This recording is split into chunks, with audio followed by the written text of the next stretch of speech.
Ate, sorry ha. Kung nagsinungaling ako sa'yo. Yun lang din kasi yung alam kong gawin para ma-erase yung mga masasakit na nangyari. Naintindihan ko. Hindi ka ba galit?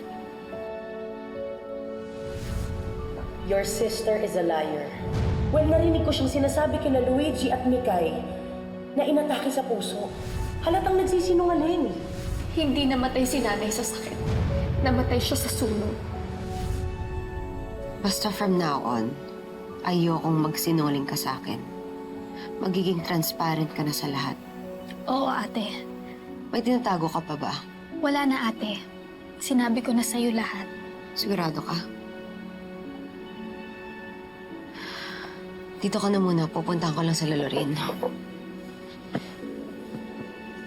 Ate, salamat ha sa pagtanggap mo sa akin.